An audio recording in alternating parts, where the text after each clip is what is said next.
You look so sad. Can I hug you?" Emma, the little daughter of a housekeeper, softly asked the most powerful mafia boss in New York, who was sitting alone on a stone bench in Central Park. Just a few hours earlier, Alessandro Moretti had received the paternity test results confirming that the baby his fiancée Isabella was carrying was not his. The nursery had already been painted soft pink. The oak crib and the tiny shoes were still waiting for a child who would never call him father. Emma had also never been hugged by a father to celebrate anything, even though that very day she had won a prestigious scholarship to an elite private school in Manhattan.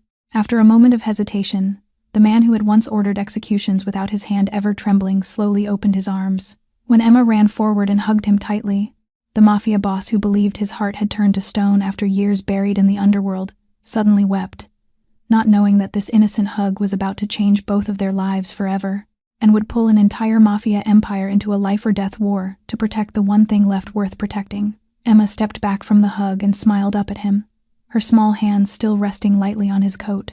Alessandro looked down at her, his throat tight, his voice rougher than he wanted it to be. "Why me?" he asked quietly. "There are hundreds of people in this park. Why did you choose me?" Emma turned and pointed toward a large oak tree not too far from the bench, its branches heavy with late afternoon shadow. "I was sitting over there," she said. "Mom went to buy me a cupcake to celebrate the scholarship. She told me to stay where she could see me.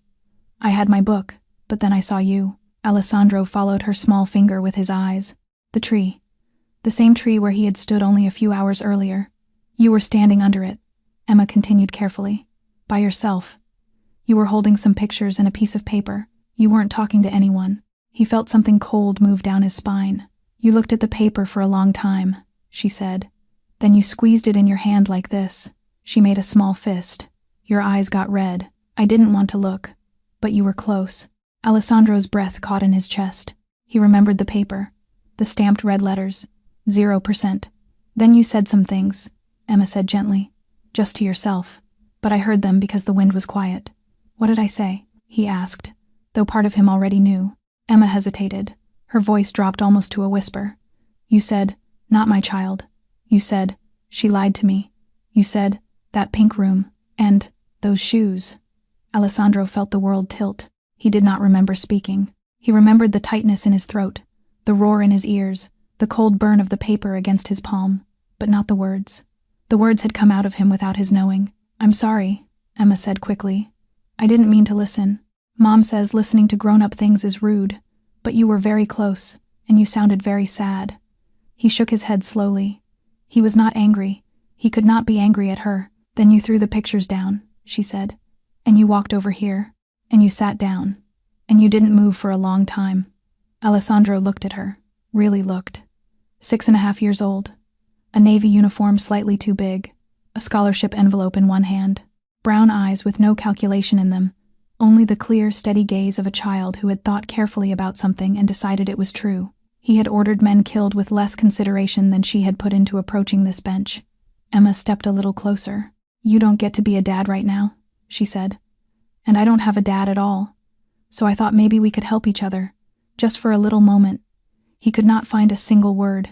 Emma tilted her head, studying his face the way adults study contracts. "My mom says strangers are just friends you haven't met yet," she said. "And she says you can tell a lot about a person by how they look when they think nobody is watching." She paused. "You looked like the loneliest man in the whole park." Alessandro Moretti, the most powerful mafia boss in New York, sat on a cold stone bench and realized he had just been read more accurately by a 6-year-old girl than by any man who had ever worked for him. Alessandro looked at her for a long moment. The park moved around them, strangers walking dogs, joggers passing on the path, a mother calling her son back from the fountain, but none of it seemed to reach the bench where they sat. Then, slowly, he opened his arms again. This time it was not hesitation. This time it was a choice. Emma stepped forward and wrapped her small arms around him, tight, the way she had before, like she had decided this hug mattered and she was not going to give it halfway. Her cheek pressed against the wool of his coat, right over the inner pocket where a small pistol usually rested. Alessandro closed his eyes. For 20 years he had lived in a world where a touch meant a threat, a hand on the shoulder meant a warning, and no one ever came close to him without wanting something. He had ordered executions with a steady hand. He had watched his own men bleed and had not looked away. He had not cried at his mother's funeral. But now, on a cold stone bench in Central Park, with a 6-year-old girl in a slightly too big navy uniform holding on to him like he was something worth holding on to. He felt his eyes burn. One tear slid down, then another. He did not wipe them away. He was not sure his hands remembered how. "See?" Emma said quietly into his coat. "We helped each other." Alessandro let out a breath that shook on the way out. Emma leaned back, still standing between his knees, and looked up at him with the serious expression of someone conducting an important introduction. "My name is Emma Rossi," she said. "I'm 6.5. I got the scholarship today." He swallowed once before he could answer. "Alessandro." She waited, as if expecting more. When more did not come, she simply nodded, accepting it. Then came the footsteps, quick, uneven, the sound of someone half running on gravel. "Emma." The voice was sharp with worry, not anger. Sophia Rossi appeared at the edge of the path, 28. Tired eyes. A white housekeeper's uniform under an open coat that did not match. A small bakery box balanced carefully in one hand. Her dark hair was pulled back in a low knot that had loosened over the course of a long day. She took in the scene in one look. Her daughter, standing between the knees of a stranger in a coat that cost more than 3 months of rent, a Rolex Daytona catching the last of the afternoon light under his sleeve. A stranger whose posture, even seated, carried something she recognized from a lifetime of cleaning houses in Upper East Side buildings, where certain kinds of men lived behind certain kinds of doors. "Emma, come here." Her voice was calm, but her free hand had already reached out. Emma turned quickly, honest as always. "Mom, it's okay. Mr. Alessandro just hugged me because I got the scholarship." Sophia's eyes did not leave the man on the bench. Her gaze moved fast, professional, the way a woman raising a daughter alone in New York learned to read strangers within seconds. The coat, the watch, the way his hands rested, the quiet. Then she saw it just above the collar of his shirt, a fraction of an inch of faded ink, a tattoo, old, deliberate, the kind of mark she had seen only twice before in her life, both times on men she had made sure never to be alone with. Her hand tightened around Emma's shoulder. Alessandro rose to his feet, slowly, giving her time to see he meant no harm. "Ma'am," he said. His voice was low, controlled, still slightly rough from the tears he had not entirely swallowed. "My name is Alessandro. Your daughter is very kind. That's all." Sophia did not answer right away. She just watched him. Sophia had not yet answered him when a second voice cut across the path. "Alessandro." He knew the voice before he turned. Isabella came around the bend of the path fast, her heels catching on the uneven stones, her coat unbuttoned and slipping off one shoulder. Her dark hair was tangled from wind or from running her hands through it too many times. Her mascara had smudged low under her eyes. She looked like a woman who had been searching a city all afternoon. She stopped when she saw him. Then she saw the rest of it. The little girl with the scholarship envelope, the tired woman in the white uniform holding her daughter close, Alessandro's hand still resting lightly on Emma's shoulder from where he had risen to his feet. Something broke behind Isabella's eyes. "Alessandro." Her voice cracked open on his name.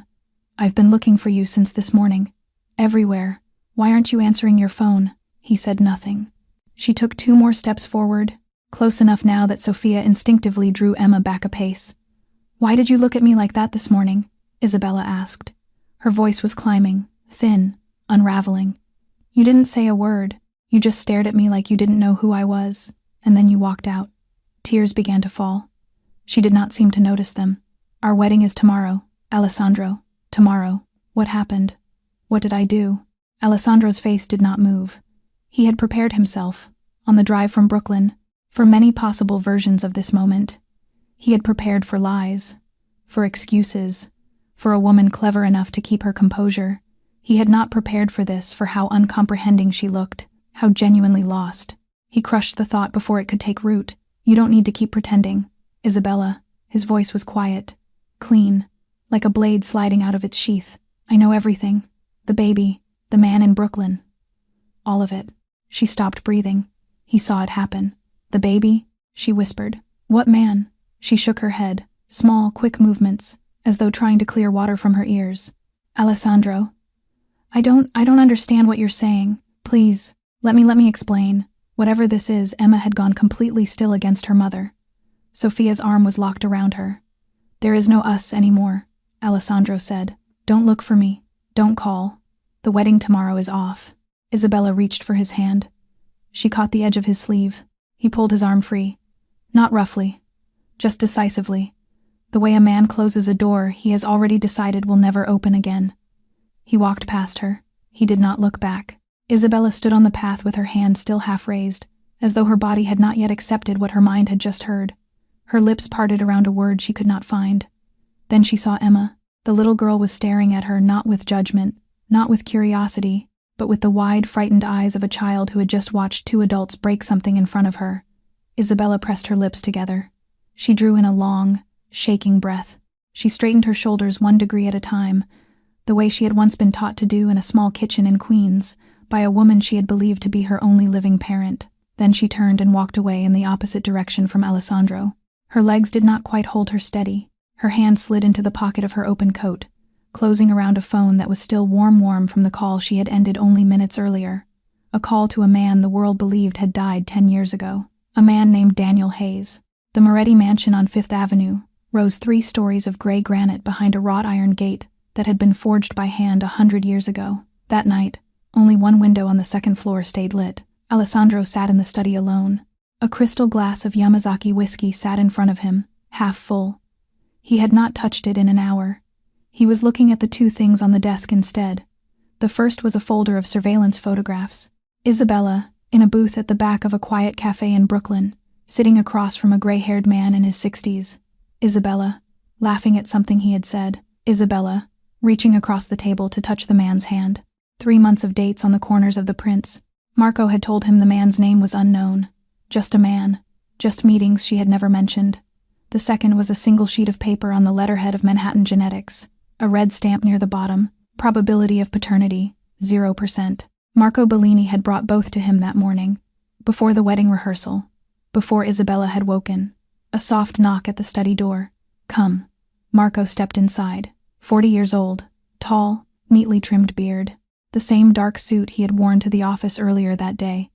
15 years at Alessandro's right hand. 15 years of loyalty. Of driving him home from wars. Of standing at his shoulder in every room that mattered. Boss, Marco said quietly. I heard about the park. Alessandro did not lift his eyes. You had someone watching me. I had someone watching her, Marco corrected, in case she tried to make a scene in public. I told him to stay back once you 2 spoke. Alessandro said nothing. Marco stepped closer. His voice softened, careful, the way a man speaks to another man he has known long enough to read.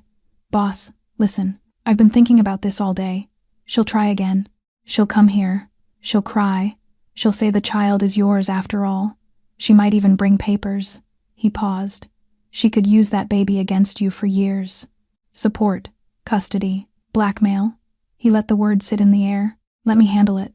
Quietly. She disappears. Somewhere far, no harm to her, just gone. Alessandro finally looked up. His eyes were flat, tired, but there was no confusion in them. No, Marco's face did not change, but something behind it did. Boss, I said no, Marco. Alessandro's voice was low. She is carrying a child. Not mine, but a child. I don't hurt women who are carrying children. I don't have women disappeared because they lied to me. I want her gone from my life. That is all. She walks out. She stays out. That is the end of it. Marco held his gaze 1 beat too long.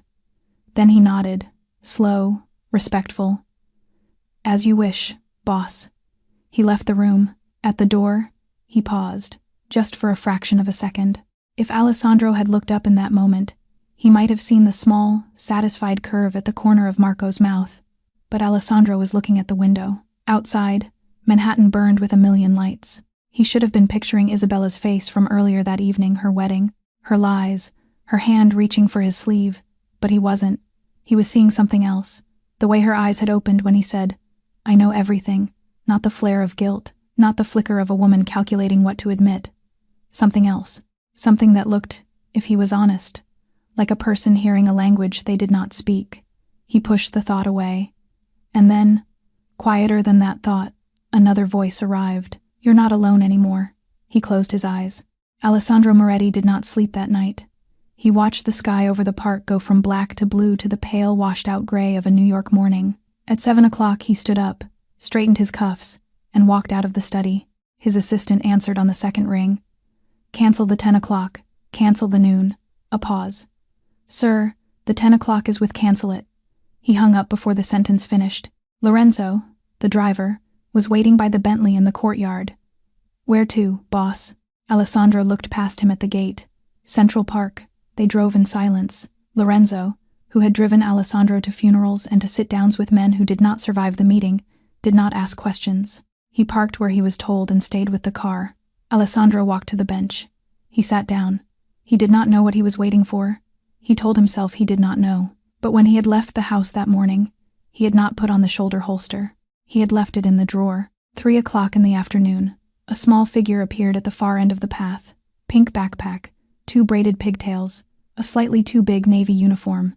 Emma did not stop when she saw him. She did not look surprised. She did not run either.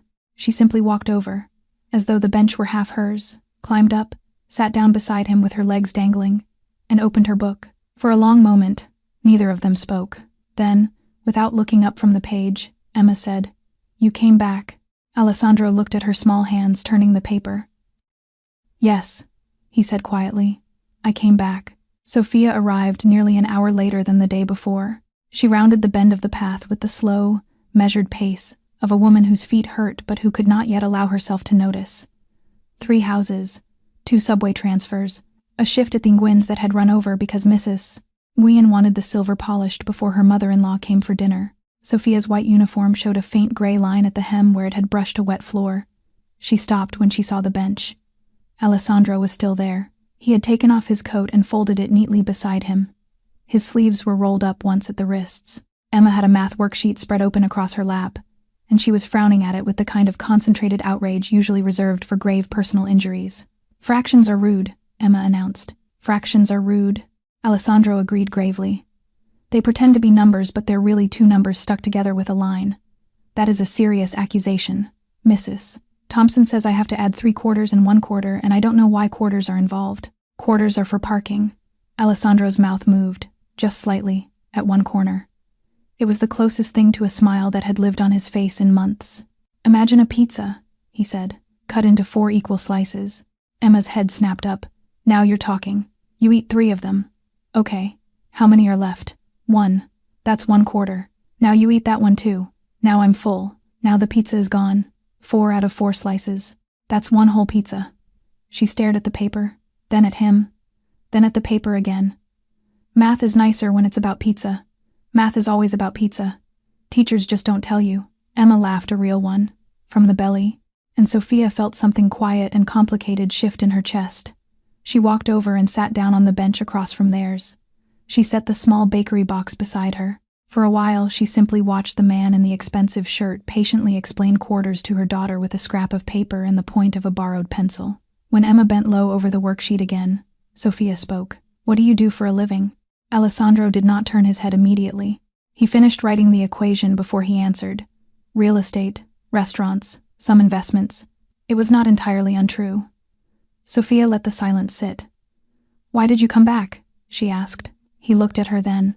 His eyes were tired in a way that had nothing to do with sleep. "Because when I sit on this bench," he said, "I am not the loneliest man in New York anymore." She did not have an answer for that. It was too honest to be argued with.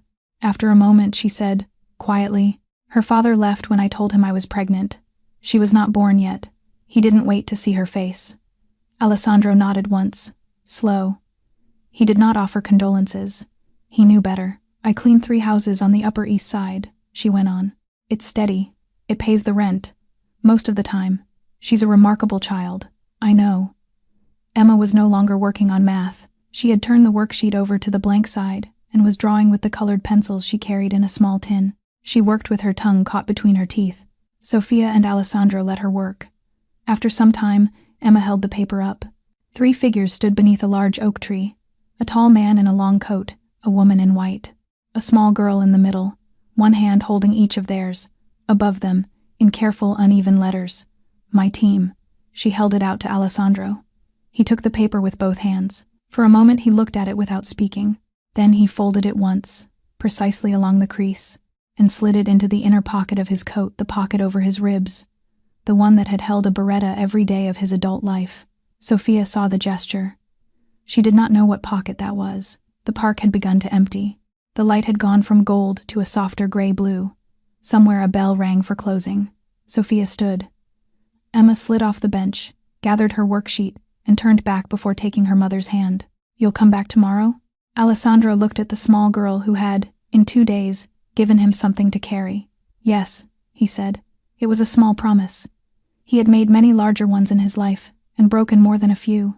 But as he watched Sophia and Emma walk away down the path, the tired mother, the little girl in the pigtails, hand in hand, he understood, with a quiet certainty that surprised him, that this one he would keep.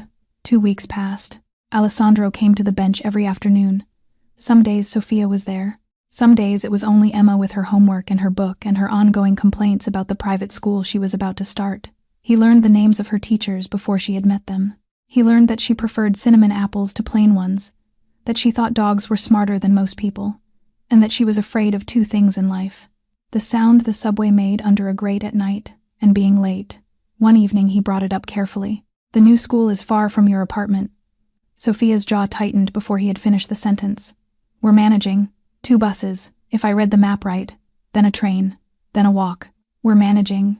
I drive past Manhattan every morning on the way to my office," he said. "It's on my route. If Emma is ready by 7:30, she wouldn't have to leave home at 6. "Alessandro, it isn't charity. Then what is it?" He looked at her for a long moment. "It's a team." She held his eyes. Her pride wanted to say no. The tired part of her, the part that had gotten up at 4:30 that morning to fold laundry before her first shift, wanted to weep with gratitude. "She did neither," she said quietly. "1 week. We'll try 1 week." The first morning, the black Bentley Bentayga rolled down the narrow street in Queens where Sophia's building stood between a nail salon and a laundromat. A neighbor on the 2nd floor opened her window to look at it. A boy across the street stopped his bicycle in the middle of the road. Emma came out in a navy uniform that hung loose on her shoulders. Sophia had bought it a size too big, on the theory that a child grew and a uniform did not. Her braids were fresh. Her backpack was almost as large as her body. Alessandro was already out of the car, holding the rear door open. "Good morning, Miss Rossi." "Good morning, Mr. Alessandro." She climbed in, dwarfed by the leather seat, and immediately began reciting the rules of the school she had not yet attended, as though rehearsal would keep her from being afraid. No running in the hallways, no shouting. You raise your hand even if you really know the answer. You are not supposed to trade food, but Mrs. Thompson said sometimes it is okay if the food is fruit. Very reasonable exception. You have to look at the person's eyes when they talk to you, but not too long, because that is called staring. How long is too long? She considered this seriously. "I don't know. That is why I am nervous." By the time they pulled up in front of the school gate, the sidewalk was full of parents in cashmere coats and children in matching navy uniforms. Several conversations stopped. Several heads turned. A Bentayga in that neighborhood was not remarkable. This one, with a man in a hand-tailored charcoal suit stepping out to open the door for a housekeeper's daughter, was. Emma took his hand. He walked her through the gate. At the door, Mrs. Thompson was greeting her new students. She was younger than Alessandro had expected, kind-eyed, with a clipboard and a warm handshake. "You must be Emma Rossi." She smiled down at the girl. Then she looked up. "And you must be Emma's father." Alessandro opened his mouth. Emma looked up at him. Not asking, just watching. "I'll be here at pickup," he said to Mrs. Thompson. He did not correct her. Emma turned and wrapped her arms around his waist, quick and tight. "First day of school hug," she whispered, "so I can be brave." He rested a hand on the top of her head, just once, and let her go. She walked through the door and did not look back. Alessandro stood there a moment longer than he should have. When he returned to the car, Lorenzo, who had seen him bury men without blinking, kept his eyes carefully forward. That afternoon he was at the school gate 10 minutes early. He had never waited outside a school before. He watched a boy get scolded for climbing a low wall. He watched a mother kneel to retie her son's shoelaces. He watched, from a strange distance, the ordinary miracle of children being fetched by people who loved them. The doors opened. Emma came out in a line of small students, backpack crooked, and on top of her head, listing to one side, a paper crown cut carefully from bright yellow construction paper. She saw him and broke rank. "Mr. Alessandro." She was breathless by the time she reached him. "I was student of the day. I got to be beeline leader. I answered 3 questions. I only got 1 wrong when I read out loud. And Mrs. Thompson said that doesn't count because the word was February, and February is a hard word for everybody." He looked down at her small flushed face, the crooked paper crown, the too big uniform. He had built an empire. He had commanded rooms full of dangerous men. He had watched millions of dollars move at his word. He had never in his life felt as proud as he felt now. 3 weeks after the first day of school, Sophia's phone rang at 4 a.m. The rehabilitation center. A nurse had been in a car accident. Could she cover a double? She said yes before she was fully awake. She always said yes. Then she remembered. Parent-teacher night, 6 o'clock, Emma's classroom. She called Alessandro at 6:15 in the morning, apologizing before he had finished saying hello. "I'll go," he said. "Send me the room number." "Alessandro, you don't have to send me the room number, Sophia." At 6 that evening, he sat in a chair designed for a 6-year-old. His knees were higher than he had expected. His shoes did not quite fit under the tiny desk. Around him, the other parents were arranged in an uncomfortable ring, mothers in cashmere sweaters, fathers in the kind of casual jackets that cost more than casual jackets should. He felt their eyes without turning his head. He had felt eyes like this his whole life. These were softer, more curious, but they were still measuring him. "Mrs. Thompson smiled when she saw him. "Mr. Moretti, thank you for coming." She spoke quietly, going down her list. She told him Emma was reading 2 grade levels above her age. She told him Emma had noticed when a boy named Jonah cried at his cubby last week, and had sat next to him during story time without being asked. She told him Emma spoke often, in class, about someone she called Mr. Alessandro in my team. "Mrs. Thompson looked at him kindly over the rim of her glasses. "May I ask what your relationship to Emma is?" He considered the question for a long moment. "I'm a friend of the family." Mrs. Thompson nodded, as though that was answer enough. That afternoon, at the bench, Emma was quieter than usual. She sat with her backpack unopened for a long time before she finally reached inside and drew out a single folded piece of lined paper. "We had to write about our hero," she said. "It has to be a real person, not a superhero. I already asked." She held out the paper. Her small fingers hesitated at the edge before letting it go. Alessandro unfolded it. The handwriting was careful and slightly uneven. A child's serious best. "My hero is Mr. Alessandro. He is not my dad, but he acts like my dad. He takes me to school and he helps me with my homework, and he listens to me when I talk a lot. One time I asked him for a hug because I got the scholarship and he said yes, even though he was very sad that day. My mom says a hero is someone who helps people when they don't have to. Mr. Alessandro does not have to help my mom and me, but he does. That is how I know he is a hero." Alessandro read it twice. He read it a third time. For the first time in his adult life, in a public place, he felt his eyes fill and he did not turn away. Emma watched him carefully. "Do you like it?" "I like it very much." She nodded, satisfied, the way she always was when a hard task had gone well. He folded the paper along its crease and slid it into his inner coat pocket, next to a smaller, older drawing labeled "My Team." Neither of them saw the black SUV parked at the far end of the West Drive. Inside it, Marco Bellini sat behind tinted glass, one wrist draped over the steering wheel. He had been there for 40 minutes. He had watched the man he had followed for 15 years sit on a bench and cry over a piece of paper handed to him by a housekeeper's child. His face did not move. Then, slowly, he reached for his phone. He dialed a number that was not in any contact list. It rang twice. A voice on the other end answered without a greeting.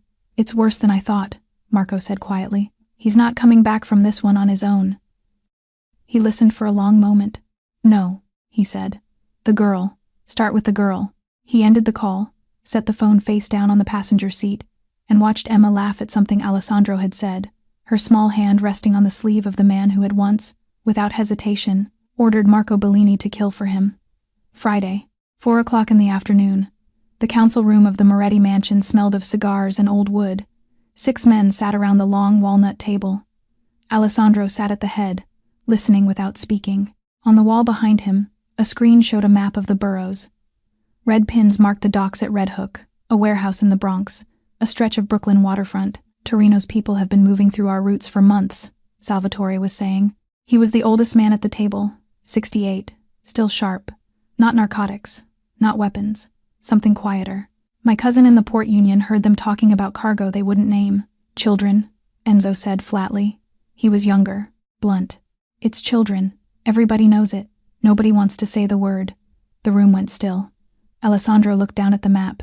He had heard the whispers for weeks. He had told himself he would deal with Vincent Torino once his own life stopped bleeding. He had told himself another week.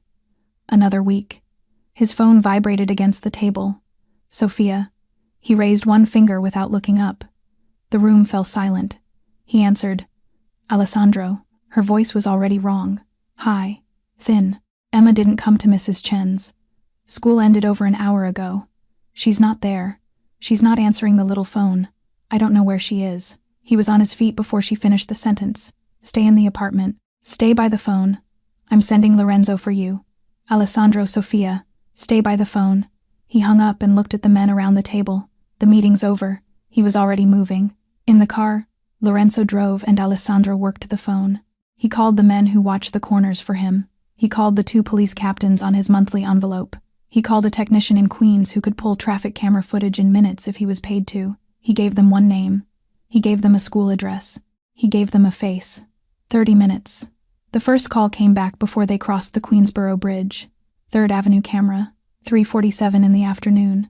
Emma Rossi, navy uniform, pink backpack, walking east on the sidewalk. Alone. Behind her, 40 yards back, a black SUV rolling at pedestrian speed. The second call came a minute later. Same avenue, 352. Emma at the corner, the SUV pulling level, then a gap in the footage. The next camera, 20 seconds later, shows the sidewalk empty and the SUV turning south. Alessandro closed his eyes for one heartbeat. Then he opened them, and he was somewhere else, somewhere the last 5 months had never happened. The man who had watched a child laugh at his pizza fractions was gone. The man in the back seat now was the one Marco Bellini had known for 15 years. The car pulled up to the corner. Marco was already there. He came around fast, face grim, phone still in his hand. "Boss, I heard. I've been working it. Talk. I got a second angle, a private camera, bodega on second. I called in a favor." He held up his phone.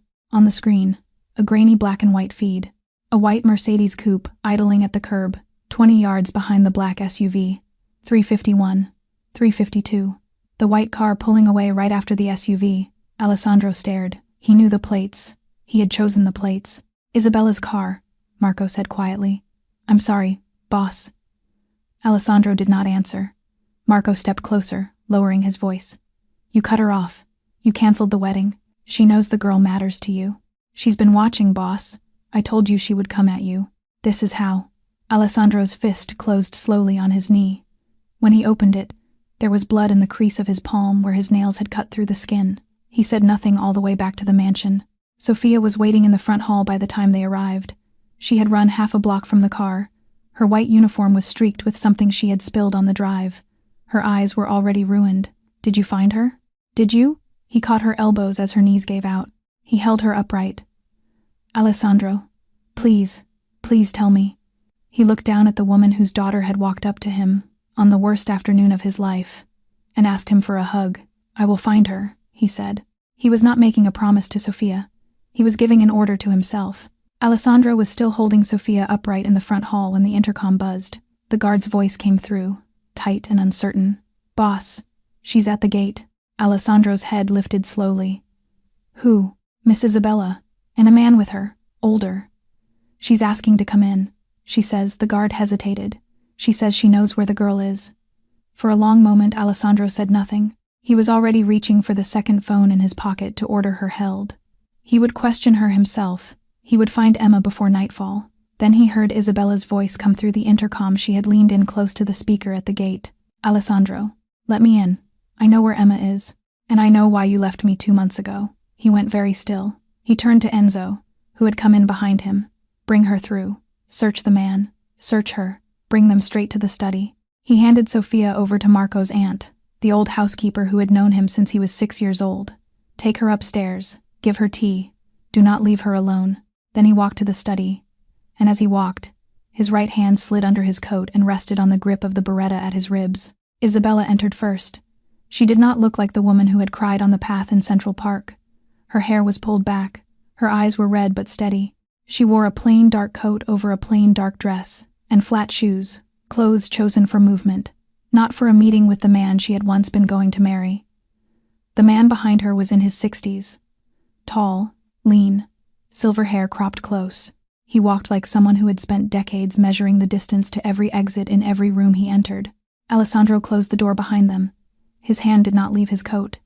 "Speak." Isabella did not sit. "After you walked away from me in the park," she said, I did not do what you thought I would do. I did not go home and cry and wait. I called every hospital in the city thinking something had happened to you. When you did not answer, I went to your office. When they turned me away, I went to your mother's grave, because I thought you might be there. You were not." Her voice did not shake. "So I started to think, you are not a man who leaves without a reason. You are not a man who calls off a wedding on a whim. Someone had given you something. Someone had put something in your hand that morning that made you look at me like a stranger." She took a step forward. "I did not know what it was, but I knew someone had staged it." Alessandro's jaw tightened. He did not speak. Isabella turned slightly and looked at the man beside her. "So I went to the one person in the world who could help me find out. This is Daniel Hayes. He is my father." Alessandro's eyes moved to the man's face. He knew it. Not from a memory, from a photograph. 3 months of photographs. Booth in a Brooklyn cafe. Coffee cups. A hand on Isabella's hand across a small table. The photographs Marco had put in front of him. Daniel Hayes reached slowly, showing his hands, and drew a leather billfold from his inside pocket. He opened it and set it on the desk. A federal badge. FBI. A name that matched. "I've been officially dead for 10 years, Mr. Moretti," Daniel said. His voice was low and even. "I let my family bury an empty coffin so I could work a case that no one else could get inside. That case is Vincent Torino, human trafficking, children." Alessandro's grip on the beretta did not loosen, but something in the line of his shoulders shifted, half an inch. Isabella's eyes finally began to spill. "I found out 3 months ago that he was alive, Alessandro. He contacted me himself. He needed help. He needed a name inside a world he could not reach. I met him in Brooklyn because it was the only place he could safely come. I was going to tell you after the wedding. I begged him to let me tell you sooner. He said no. He said the case would collapse, and children would die." She took another step. "I never betrayed you. Not once. Not for a minute." Alessandro looked at the photograph still spread on the desk from earlier that week. Isabella, laughing across the small cafe table. Isabella touching the hand of the gray-haired man. His throat moved, and the DNA test? He did not recognize his own voice. It sounded like it belonged to someone standing outside the room. "The child in your belly is not mine." That is what the paper said. Daniel Hayes stepped forward and set a thick manila folder on the desk beside the badge. "The paper you received was falsified, Mr. Moretti. The sample was switched at the lab. The child is yours." He tapped the folder once, "and we have every piece of evidence for who paid to have it done." Daniel Hayes opened the folder. He turned it toward Alessandro and slid the top photograph across the desk with 2 fingers. A restaurant in Little Italy, a back booth. The lighting was dim, but the faces were sharp. Marco Bellini sat across from a man in his late 50s in a lab coat under a jacket. A leather briefcase rested on the seat between them. Daniel laid the second photograph on top. The lab coat was gone. The briefcase was open. The 2 men were shaking hands. "Dr. Peter Halloran," Daniel said. "Director of Manhattan Genetics. The lab that processed the paternity test on your fiancé and yourself." Alessandro did not touch the photographs. He looked at them. Daniel placed a 3rd page on the desk. A bank transfer record. An offshore account. A sum. $50,000. "Marco Bellini paid Halloran to swap the sample," Daniel said. His voice was as steady as if he were reading a weather report. "The true result was destroyed the same day. The paper you were given was manufactured. The child your fiancé is carrying is yours, Mr. Moretti. She never lied to you. She never touched another man." Alessandro's chest rose once, slowly. He was not breathing. Isabella walked around the desk. She took his hand, the one that was not still resting on the beretta, and drew it forward. She placed his palm flat against her stomach through the fabric of her coat. "This is our child, Alessandro." Her voice broke on the last word. "Can you hear me? Our child. Yours." Something inside him cracked with an audible sound only he could hear. The Mafia boss who had not knelt to anyone in 20 years knelt now, slowly. His knee touched the carpet in front of her. He leaned in until his ear was pressed lightly against the small curve of her belly. He closed his eyes. For the first time since the morning Marco had put a manila envelope in his hand. He actually listened. He heard nothing. She was only 3 months along. Too early for anything, but he listened anyway, and his hand shook where it rested against her. Isabella brought her palm to the back of his head and held him there. Above them, Daniel Hayes did not look away, but he softened his voice. "There is more, Mr. Moretti." Alessandro's shoulders tightened. He did not lift his head. "Speak." Daniel set another photograph on the desk. He had to reach past Isabella to do it. A warehouse in Red Hook. A a side door, two men shaking hands under a security light. One of them was Marco Bellini, the other was a heavier, older man in an overcoat, gray at the temples, an unmistakable scar cutting through his left eyebrow. "Vincent Torino," Daniel said. Alessandro finally rose. Slowly, Daniel kept going. "For at least 14 months, Marco Bellini has been feeding Vincent Torino the shipping schedules and the safe routes that belong to the Moretti family. Torino runs children through your territory, Mr. Moretti, under the shelter of your name, under the flag your father built." Marco knew that no border agent, no port officer, no rival family would touch a truck that was known to belong to you. Daniel paused. "He has been selling the reputation of the House of Moretti to a man who trades in 6-year-old girls." Isabella made a small sound beside him. She pressed her hand to her mouth. Alessandro's eyes moved to her, then to Daniel. "Emma." He said it very quietly. Daniel nodded once. "Marco knows what Emma is to you. We believe he has known since your second visit to that bench. He put the story of Isabella and her car in your ear this afternoon because he needed you to look in the wrong direction long enough for Torino's men to move the child out of the city. Emma is not a random target. She was selected. By him." The room went very still. Alessandro straightened. The wet in his eyes was gone. Not wiped away. Simply gone, as though the temperature inside his body had dropped 10 degrees in the space of a breath. His face resettled into something that Isabella had never seen, and Daniel had only read about in old files. It was not grief anymore. It was not confusion. It was the face of a man deciding, once and cleanly, who was going to live and who was not. He walked to the desk and pressed the intercom. "Get me Marco." His voice was calm, almost pleasant. "Tell him I need him at the house. Tell him I want a full report on Isabella's movements. Tell him I have questions only he can answer." He released the button. He looked at Daniel Hayes. "How long will it take him to get here?" 20 minutes, Daniel said. "Maybe less." Alessandro nodded once. "Then we have 20 minutes to be ready." Marco Bellini walked through the front doors of the mansion 17 minutes later. He wore the same dark suit he had worn in the car that afternoon. His tie was still neat. His hair was still combed. He carried a leather folder under one arm, as though he had come to give a proper report. Enzo met him at the door and did not embrace him the way he usually did. "Boss is in the study. Something new? He'll tell you himself." Marco walked the long hall alone. His footsteps sounded normal on the marble. His breathing sounded normal. Anyone watching him would have thought nothing was wrong at all. He knocked twice at the study door. "Come." He opened the door. Isabella stood by the window. Daniel Hayes stood at the far end of the desk. Marco's face did not change. It did not need to. His right hand slid inside his jacket in the same casual motion he used 100 times a day, the way a man reaches for a phone or a pen. Alessandro was already sitting at the desk, calm, almost relaxed. His hands were folded on the walnut in front of him. He looked up. "Come in, Marco." "Close the door." Marco closed the door. His eyes moved once to Daniel. Just once. But it was enough. Daniel saw the flicker of recognition. The exact half-second it took Marco Bellini to place the face of a man he had believed dead for a decade. Alessandro slid a small stack of photographs across the walnut. "The restaurant in Little Italy," he said quietly. $50,000. Dr. Peter Halloran. Another photograph slid across. Red Hook. Vincent Torino. He did not raise his voice. "Talk to me, Marco." There was a long silence. Then Marco Bellini laughed. Once. "Dry. You've gone soft on that little girl, boss." His voice was calm, almost fond.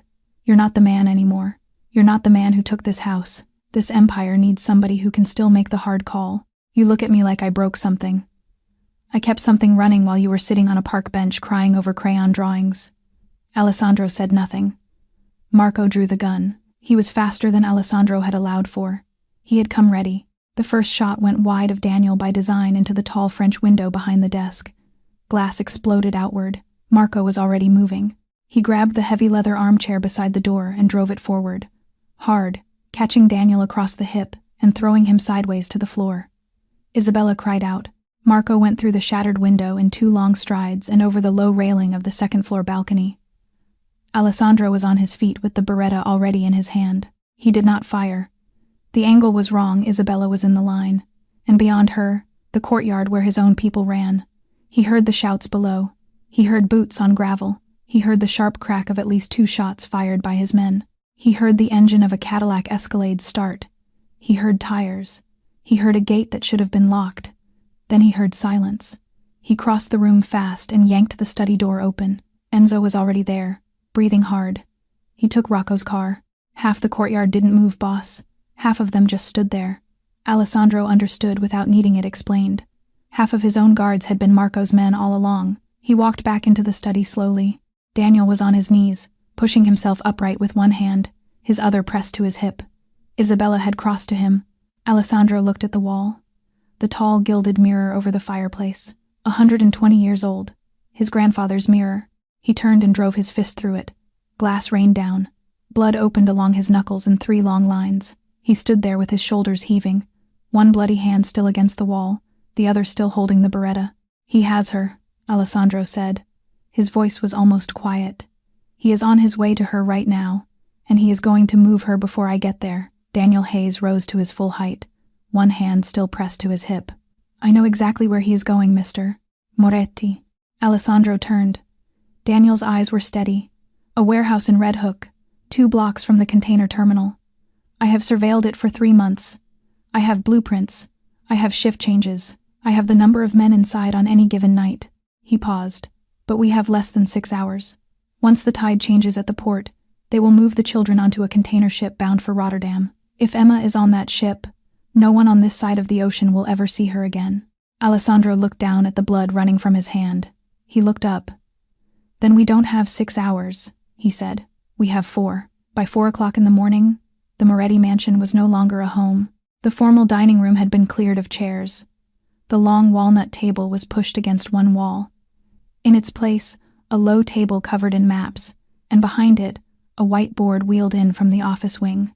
Daniel Hayes stood at the board with a black marker in his hand. He drew a rectangle, 2 stories.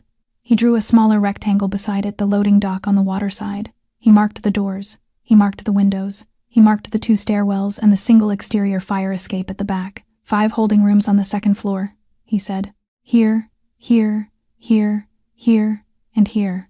The children are kept in the 2 largest, at the end of the east corridor. The other 3 are empty at night. 20 guards inside, give or take, all armed with automatic weapons. 2 more on the roof with rifles. He drew a long line running down the side of the diagram. The container terminal is 300 meters south along this fence. At high tide, they walk the children through this service gate to a ship that is already loaded with legitimate cargo. Once they're in the containers, we lose them. He tapped the map. High tide is at 9:47 this morning. Alessandro stood on the other side of the table. His right hand was wrapped in a white bandage that had already started to darken along the knuckles. He had refused to sit while the doctor stitched it. He had refused to change his shirt. He looked around the room. 30 men. He had chosen each of them personally over the past 2 hours. Enzo, Salvatore, Nico, Rocco's brother, because Rocco was already gone with Marco, and this was a debt his family would want to pay. Men who had come up under Alessandro's father. Men whose loyalty he could name by year, by scar, by favor. Every name that had ever crossed paths with Marco Bellini after the year 2015 had been checked twice against a list Isabella had helped him draw up at the kitchen table. 6 men who might have been clean but could not be proven clean had been sent home under guard for the night. 30 MP5 submachine guns lay in an open case near the doorway, 30 Berettas on the sideboard, 2 crates of tactical vests, a stack of radios still in plastic. Nobody spoke unless spoken to. The door opened. Isabella walked in. She had changed out of the dress. She wore a plain black turtleneck, black jeans, flat boots, and a dark jacket. Her hair was pulled back and pinned tight against her skull. She had washed her face. Her eyes were clear. Alessandro turned. No, Alessandro. You are 3 months pregnant. You are not coming. I am coming. He crossed the room to her in 3 long strides. He caught her by the elbows. Not roughly. Isabella, listen to me. Please. I lost you once because of a lie, she said. Her voice was low, only for him. I am not letting you walk into a room full of men with guns without me knowing every second whether you are alive. I will stay behind the line. I will stay with my father. I will not fire a weapon and I will not run, but I am coming. She reached up and pressed her palm flat to his cheek. You do not get to leave me on a doorstep tonight. Daniel stepped forward. I will keep her behind the perimeter. She sits in the 2nd vehicle with me. She does not enter the building. On that I give you my word. Alessandro closed his eyes for one long breath. He opened them and nodded once. The door opened again. Sophia. She had been in a guest bedroom upstairs. Someone had told her nothing directly, but she had heard enough of the boots and the voices and the closing doors to know. Her white housekeeper's uniform was gone. She wore a borrowed sweater that did not fit her. Her eyes were swollen shut with crying. She walked straight to Alessandro. "Take me with you, Sophia. She is my child." "I know, she is my child, Alessandro." He set his hands on her shoulders and lowered his face until his eyes were level with hers. "If we fail tonight," he said, quietly, "there will still need to be a woman in this world who remembers her, who tells the story of her scholarship and her paper crown and her fractions. If we fail, that woman has to be you, not me." Sophia's mouth opened. No sound came out. Then she nodded once, small and broken, and Alessandro pulled her against his chest for the length of a breath and let her go. He turned to the men. "Vehicles at 4:30. We move on the warehouse at 5:15. High tide will not save them from us." The men stood. Alessandro stepped away from the table and slid his good hand into the inside pocket of his coat. He drew out a folded square of paper. He opened it just enough to see the 3 stick figures under the oak tree and the uneven letters at the top, "My Team." He folded it again, slid it back over his ribs, and walked out to the courtyard where the cars were already running. 5:15 in the morning. Fog lay thick and low over the Red Hook waterfront. The air smelled of salt and diesel and rust. Somewhere in the harbor, a foghorn moaned long and slow, and no gull answered it. The warehouse rose out of the mist like a black wall, 2 stories. No windows on the lower floor. A single mercury lamp burning above the loading dock. 3 cars had gone dark half a block back. 30 men had unfolded from them without speaking. Enzo took the west side. Nico took the east. Salvatore came around the south with the largest group, moving low along the fence line. Each of them carried a smoke canister on his belt and an MP5 across his chest. Each of them had been given the same instruction, delivered by Alessandro at the courtyard gate: no fire toward the second floor unless a target broke a window. The children were on the second floor. At 5:17, all 3 teams pulled the pins at the same moment. The canisters clattered against the warehouse walls. White smoke rolled up the fog and mixed with it. From inside, a shout went up in a language that was half Italian, half something older. Then the first bursts of automatic fire tore through the loading dock door. The Moretti men returned it at once.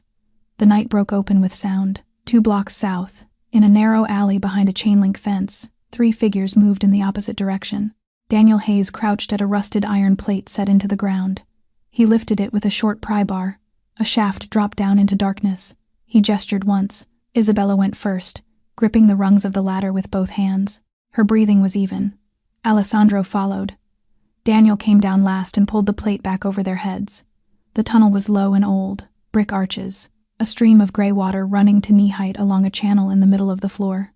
The smell was thick enough to taste. Isabella did not make a sound. They waded through the water in single file.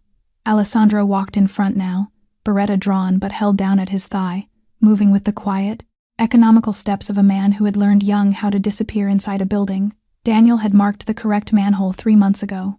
It was 92 meters in. He counted them under his breath as they went. At the 92nd, he tapped Alessandro's shoulder. Alessandro braced himself under the iron cover and lifted it 1/4 of an inch. Old storage. Wooden crates. A single bare bulb hanging on a wire. No boots. He pushed the cover the rest of the way and climbed up. He reached back to help Isabella out. She pulled herself up on her own, and only when she was standing did she allow one hand to rest briefly against her stomach. The gunfire outside was louder inside than they had expected. It rolled through the corrugated walls in long, tearing bursts. Alessandro moved. He crossed the storage bay in 10 silent steps. At the door, he crouched. 2 guards were posted just outside, both facing away, watching the corridor that led toward the front of the building. He was on them before they heard him. He did not fire. He used the knife. The first man went down against his chest without a cry. The second turned into the blade before he could raise his rifle. Alessandro eased them both to the floor. Daniel came up behind him and signaled Isabella through. She stepped over the bodies without looking down. The corridor was dark, lit only by red exit signs that had been painted over. Daniel led now. He knew this floor. Left at the second junction, past the mechanical room, around the base of the freight elevator that had not moved in years. At the foot of the north stairwell, 3 guards. They were more alert than the 2 outside. They had their rifles up, but their attention was on the ground floor. Alessandro and Daniel moved as though they had done this together for a decade, though they had never done it before. Alessandro took the first guard high with a single shot to the throat. Daniel took the second lower, twice in the chest. The third turned, and Alessandro was already there inside his guard, one hand on the barrel, the knife once through the ribs. 7 seconds, 3 men. None of them managed to fire a round. Isabella pressed her back against the stairwell wall and closed her eyes for 1 heartbeat. Then she opened them and followed the 2 men up the stairs. At the top of the flight, the corridor stretched away into the dark. 5 iron doors, 2 on the left, 3 on the right. The furthest one was slightly ajar. From behind it came a sound that stopped Alessandro cold in the middle of the hallway. The muffled crying of children. He tilted his head, and among the small voices, one shape of sound broke through. Higher, familiar. A single sob he had heard once before, the day Emma had scraped her knee on the gravel path in the park and refused to let anyone see her cry. Emma. He crossed the corridor without waiting for Daniel's signal and put his boot through the first door. The iron door swung inward and slammed against the wall. Alessandro stepped through with the beretta up, his eyes moving over the room in one fast sweep. 12 children. They were huddled on stained mattresses laid directly on the concrete. The youngest could not have been more than 5. A little boy in a shirt, 3 sizes too big for him. The oldest was a girl of 9 or 10, with a bandage on her arm that had gone gray at the edges. The room smelled of mildew and unwashed clothes, and something worse underneath the smell of small bodies that had been afraid for too many days in a row. A single yellow bulb burned overhead, no windows, no blanket that had not been used until it was flat. The children flinched at the sound of the door. Then, in the far corner, one small figure stood up. Emma. Her navy uniform was torn at the right shoulder where someone had pulled her by the fabric. One of her pigtails had come loose and hung against her cheek in a tangle. Her eyes were swollen and rimmed in red. There was dried blood on her lower lip where she had bitten it, or where someone had struck her. She did not scream. She did not call out. She only stood, her legs shaking, and stared at him as though she was afraid he would disappear if she blinked. Then she began to walk. Then to run. She reached him and threw her arms around his knees and buried her face against his coat, and no sound came out of her at all. Alessandro dropped to his knees on the concrete. He wrapped both arms around her, the good hand and the bandaged one, and pulled her tight against his chest until he could feel the small, terrified drumming of her heart against his sternum. "I'm here," he said into her hair. His voice was rougher than he had ever heard it. "I'm here. I came. You're safe now, sweetheart. You're safe." Emma finally broke. She sobbed. Great heaving sobs that had been held down for 3 days and had nowhere left to go. She soaked the front of his shirt inside of 10 seconds. "I knew you would come," she cried against him. "I told the other kids you would come. I told them my mister. Alessandro doesn't leave. I told them." Something inside his chest tore open along a seam he had not known existed. He held her tighter. He could not speak. He looked up. The other children were watching him. They had not moved from their mattresses. Their eyes were the eyes of small animals that had been kicked so many times they no longer trusted the sound of an opening door. But there was something in them now that had not been there a moment before, a small, shaking, dangerous thing. Hope. Isabella stepped past him into the room. She lowered herself to a crouch near the mattresses. She did not reach for the children. She held her hands out, palms up, empty. "My name is Isabella," she said quietly. Her voice was the voice she would use one day with her own child. "We are going to take you home, all of you, every one of you. But you have to be very quiet, and you have to walk fast, and you have to hold on to each other. Can you do that for me?" One by one, small heads nodded. The oldest girl stood first, then reached for the boy in the too big shirt. The others followed. Daniel appeared in the doorway. "Time," he said. "We move now." Alessandro rose with Emma in his arms. She weighed almost nothing. She had wrapped her legs around his waist and her arms around his neck, and she was not letting go. They filed into the corridor in a small, silent line, Isabella at the front with the oldest children, Alessandro in the middle with Emma, Daniel at the rear with the beretta up. The gunfire outside was still ripping through the loading dock like a saw. They moved toward the north stairwell, back the way they had come. They reached the top of the stairs. They stopped. At the head of the flight, blocking the descent with his body, stood Marco Bellini. He held an AK-47 low across his hip. Blood ran from his mouth. His suit was torn at the shoulder from the balcony fall. His hair was wild. His eyes were wide open, too open, the whites showing all the way around, the eyes of a man who had run out of exits. He smiled. "Boss, boss," Marco said again, and the sound of it came out wrong, wet at the edges. He laughed. "A hoarse, broken thing. You came all this way for the little one. All this way. Look at you, the king of New York, with a housekeeper's kid on your hip." Alessandro did not answer. He took one slow step backward. He shifted his shoulder. He set Emma down behind him and pushed her back into the small cluster of children. He did it without ever taking his eyes off Marco. "Get behind me," he said. "All of you." Small hands grabbed at his coat. Emma pressed her face against the back of his thigh. Isabella stood at his left shoulder. She did not move behind him. She did not step back. Marco's eyes slid to her. Something in his face changed. The mockery drained out. What replaced it was something older and uglier, something that had been growing behind his teeth for years. "You," he said. His voice was hoarse. "You. 10 years. 10 years I built this. I built it around him. I built it under him. And you walk in with a coffee shop and a dead FBI ghost and it all comes apart. You whore." He raised the AK. Alessandro moved to step in front of her. He was not fast enough. Time did that strange thing it sometimes does at the worst moments. It stretched. A single second became long enough to see everything. He saw Marco's finger begin to close on the trigger. He saw Isabella's shoulder drop. He saw her weight shift. He saw her, 3 months pregnant, in flat boots on a warehouse floor, throw herself sideways with everything she had. She hit him across the chest at a run. Alessandro went sideways into the wall. The burst tore across the space where he had been standing. Isabella took the first round through her left shoulder. She spun with the force of it. Her body twisted a half-turn and dropped, and blood came out of the front of her turtleneck in a spreading dark bloom, and Alessandro heard himself scream her name in a voice that did not sound like his. He caught her before she hit the floor. He went down with her, folding her against his chest, one arm behind her head and the other pressed to the wound. Blood was already soaking through his bandaged hand and running warm between his fingers. Emma was screaming somewhere behind him. Then 3 shots, close together. In a rhythm Alessandro's ear knew before his mind did. Daniel Hayes had stepped past him. The first round took Marco in the thigh. The second took him high in the right shoulder, spinning the AK out of his grip. The third splintered the door frame beside his head as he threw himself backward into the room across the corridor. He hit the far wall, staggered upright, and half fell, half ran through the far door toward the fire escape. The AK skittered across the concrete and stopped against the base of the stairwell railing. Daniel did not follow. He crossed the corridor fast and dropped to one knee beside Alessandro.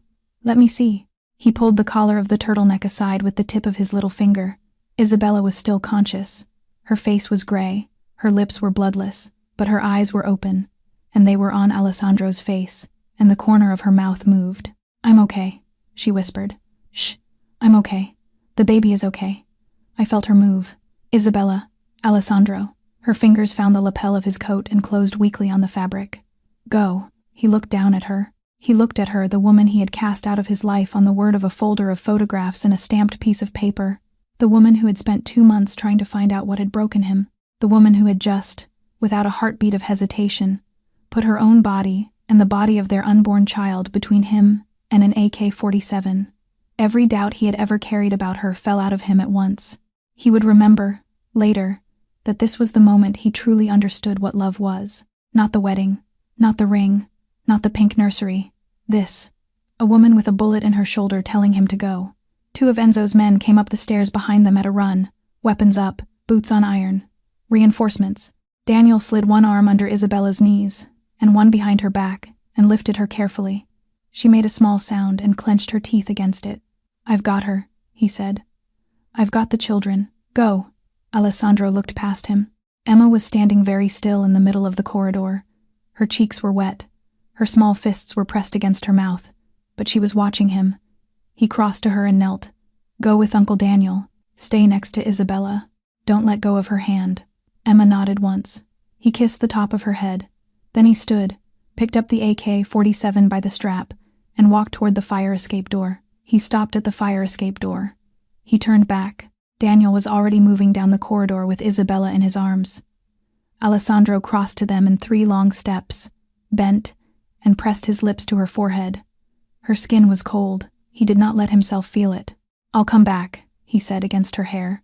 She managed one small nod. He straightened and looked at Enzo, who had come up behind them, MP5 across his chest. "Take her.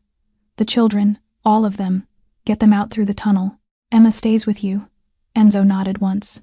Alessandro dropped to Emma's height. "Uncle Enzo is going to carry you home. You stay with him. You do exactly what he says. Do you understand me?" Emma's chin was trembling, but her eyes were steady. "Yes, good girl." He touched her cheek once with the back of his fingers. Then he set the AK-47 down against the wall and drew the Beretta from inside his coat. It was not the modern piece he had used earlier that night. That gun was on the floor of the study, next to the shattered mirror. This was the other one. The one that always lived in a wooden case in the bottom drawer of his desk. The one his father had pressed into his hand 3 days before he died. He racked the slide. He went through the fire escape door and closed it quietly behind him. The lower bay of the warehouse was a canyon of steel. Rows of shipping containers stacked 2 and 3 high, waiting for a ship that would never load them. The lights up in the girders were flickering from the concussion of the fight outside. Gunfire still rolled through the loading dock like the noise of a long freight train. Alessandro stepped into the aisle. He listened. Somewhere ahead of him, 3 rows deep, a wet, dragging step, a shoulder against metal, a breath that came out through teeth. He began to move. Marco fired first, a wild burst from a pistol he had taken from someone who was no longer alive. The rounds sparked off the container 2 feet from Alessandro's face. Alessandro did not flinch. He stepped sideways into the next row and kept walking. Marco fired again, 3 shots, then 4. He was leaving a trail of blood on the concrete. Alessandro could see the dark ribbon of it running past his boot. He counted the rounds. He had counted rounds like this since he was 17. When he heard the click and the small metallic cough of an empty magazine, he turned around the last container and stepped into the corner of the bay. Marco was there, back against a steel wall, weight all on one leg, face white as candle wax under the blood, the empty pistol dangling from his fingers. He looked up. The 2 men who had been brothers for 15 years looked at each other across 4 feet of cement. Marco smiled with red teeth. "You went soft, boss." Alessandro said nothing. "You went soft the day that little girl asked you for a hug." Marco coughed once, and had to brace himself against the wall not to fall. This empire needed someone who could still make the hard call. "That's all I ever did. Made the hard call. You were never going to, so I did." Alessandro raised the Beretta. He did not raise his voice. "You sold children on my streets, Marco. Business. You tried to kill my son inside his mother." Marco spat blood on the floor. "Business. You stole my faith in the woman I love." For the first time, something moved in Marco's face. Something like an old boyhood on a stoop in Little Italy. Something like a hand on a shoulder at Alessandro's father's funeral. Alessandro pulled the trigger twice. Both rounds went into the center of Marco Bellini's chest. Marco slid down the steel wall and did not get up again. Outside, at the water's edge, a black yacht was straining against its lines. Vincent Torino had made it as far as the 3rd piling of the loading pier before Nico's team stepped out of the fog with rifles up. He tried to run back the other way. He tried to reach for the pistol at his belt. He did neither in time. 2 rounds. Center mass. He went over the side of the pier into water the color of oil. The sky above Red Hook was beginning to lighten. Alessandro walked slowly back through the aisles of containers, past the row where Marco had bled, past the place where he had stood as a young man once, at 17, on his first job, out through the loading bay door and into the gray of the first morning of the rest of his life. Behind him, the smoke was beginning to clear. 2 decades of an empire built in shadow ended in the same hour that the sun came up over the harbor. Mount Sinai Hospital. A private room on the 8th floor. The blinds were drawn against the morning. Machines hummed softly along one wall. Somewhere down the corridor a phone rang and stopped ringing and did not ring again. Isabella lay against the white pillows, her left shoulder heavily bandaged, an IV taped to the back of her right hand. A monitor beside the bed showed the steady green line of her heartbeat, and on a second smaller screen, another line, faster, smaller, the heartbeat of the baby she was carrying. The surgeon had come in twice. The bullet had entered high through the trapezius and exited cleanly through the back of the shoulder. It had missed the subclavian artery by less than a centimeter. It had missed the lung. It had missed everything that would have made this a different kind of night. The ultrasound had shown a heartbeat of 162 beats per minute, strong and even, 14 weeks. Everything, the surgeon said carefully, looked good. She had used the word miracle only once, and had said it quietly, and had left the room. Alessandro had not left the chair beside the bed for 24 hours. He had refused food. He had refused a change of clothes. There was still dried blood along the cuff of his shirt where he had held her against him on the concrete floor. His right hand, freshly restitched by a nurse who had asked no questions, rested lightly on the mattress beside Isabella's thigh. The other hand held hers. He had not spoken to her since they wheeled her out of surgery. He had only sat there and looked at her face while she slept, and counted the small, even movements of her chest under the hospital gown. Just after 9 in the morning, her eyes opened. She looked at the ceiling first, then at the window, then, slowly, at him. She smiled. It was weak. Only the corner of her mouth, but it was hers. Alessandro raised her hand to his lips and pressed a kiss into the palm. His voice, when he found it, was so quiet she had to strain to hear. "Can you forgive me?" She began to speak.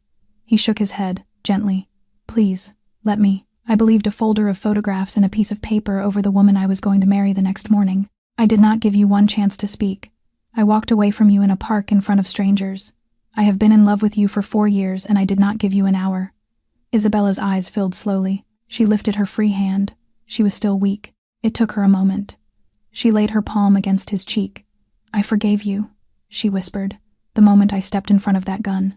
He closed his eyes. He turned his face into her hand and stayed there for a long time. When he could speak again, he slid his hand down and rested it, very carefully, on the small curve of her belly through the white sheet. He had touched her stomach once in the study, when Daniel had told him the truth. Then he had been kneeling in shock.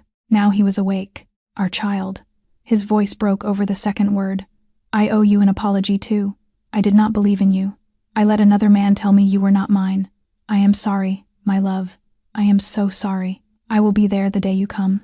I will not miss 1 hour of your life." He kept his hand there for a long moment before he lifted it away. The door opened quietly. Sophia came in first. She had slept 2 hours in a waiting room chair. Her face was pale and lined, but her back was straight. Emma walked in beside her. Emma had been bathed. She wore new clothes, a soft yellow sweater, jeans, small white sneakers that Sophia had gone to a store to buy at 6 in the morning because she could not stand to see her daughter in anything from the last 3 days. In her arms, she carried a battered brown teddy bear that Alessandro remembered from the first week he had ridden the Bentley to school. Emma walked to the bed slowly, careful the way she had once been careful with the scholarship envelope.